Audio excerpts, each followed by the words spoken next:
Our star cinemama of the day, Charmaine Bonifacio from Seven Sundays, is a beautiful mother inside and out. Cha, portrayed by Kristen Reyes, is the only girl of the Bonifacio siblings, kaya lumaki siya na prinsesa ang turing sa kanya. Unfortunately, nang mapagdesisyonan na ni Cha na magpakasal, she married an irresponsible and unfaithful man. Noong una pa lang ay nakutuban na ito ng mga kapatid niya. But it didn't stop her because they knew na in love talaga siya. As years passed, Cha lost her love for her husband, but still worked hard on her marriage and worked hard to provide for her family. She even put up with her husband's infidelity and long bouts of unemployment for the sake of her children. Andito asawa mo? Ha? Kuya, Hindi niya pwede gawin sa'yo yun! Pwede! Hinayaan siya ni ate. Oh. Tsaka ano ba?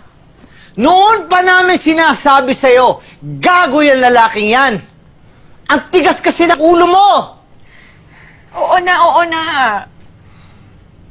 Kaya ayoko magsabi sa inyo, kuya. Kasi kasalanan ko. Ako gumawa ng problema. Itiisin ko. Kahit ginagago ka nila pa ulit-ulit, anong logic doon? Ba't hinahayaan mo? Para sa mga anak ko. Dahil ayoko sila mawala ng ama.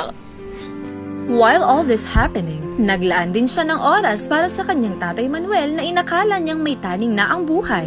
It's safe to say that Cha is incredibly selfless para sa mga tao na mahal niya. Iba magmahal si Cha. Cha from Seven Sundays truly proved that a mother would sacrifice anything, even her own happiness, for the sake of her children. We're glad that by the end of the movie, she decided to break things off with her husband and raise her kids with the help of her brothers. Strong na, loving pa. San ka pa, diba?